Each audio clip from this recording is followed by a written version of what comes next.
and we got tires galore. When we got boats, we got cars. Trash, tires, junk. It's all right here in New Orleans East. This site is the former Hearthwood condominium site, which was a mixed income development prior to Hurricane Katrina. After Katrina, the complex was demolished and left abandoned for almost 20 years. People came, tire companies designated this to be the spot where they were going to offload their tires and debris. And it just kind of caused a spiraling downward effect in the neighborhood. Sage Michael Pellet has lived in New Orleans East since the 90s.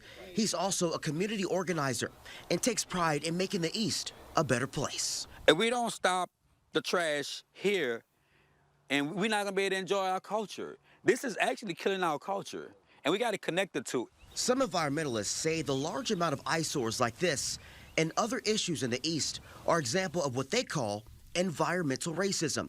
So what exactly is environmental racism? The deliberate targeting of minority communities, particularly communities of color, for exposure to toxic waste hazards. Dr. Chavis saw an intersection between science and civil rights. At the precipitating incident that gave rise to my defining the term environmental racism was in 1982. It was a place called Warren County, North Carolina, which was the most predominant black county in North Carolina.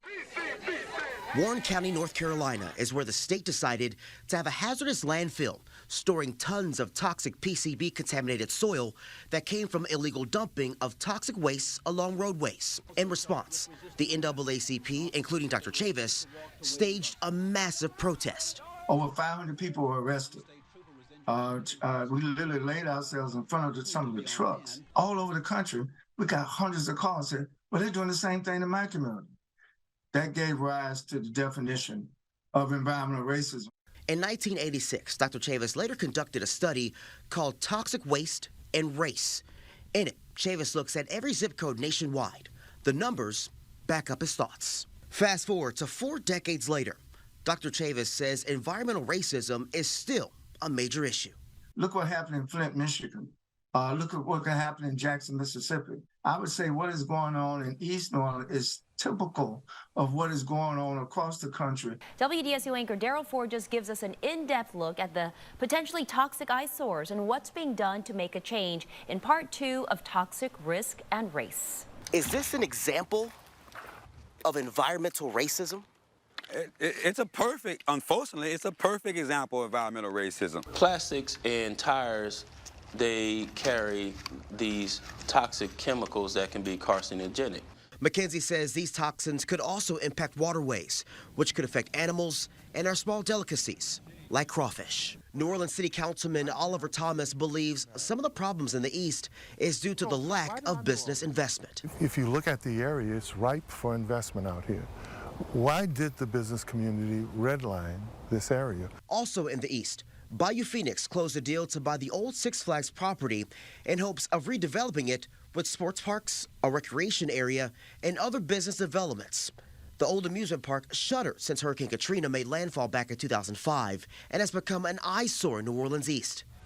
The city also approved a $24.6 million plan to fully fund the revitalization of Lincoln Beach. Now, even though some parts of the East are seeing some promise, activists say they will continue to hold those in power accountable. In our 2-part series on environmental racism, we showed you this heavily blighted property on Bundy Road in New Orleans East with a lot of tires, a lot of debris, and a lot of trash that's covered this area for well over a decade. Well, fast forward now to today. Look at this property now. It is completely unrecognizable as code enforcement has worked around the clock to try to clear this area as best as they can.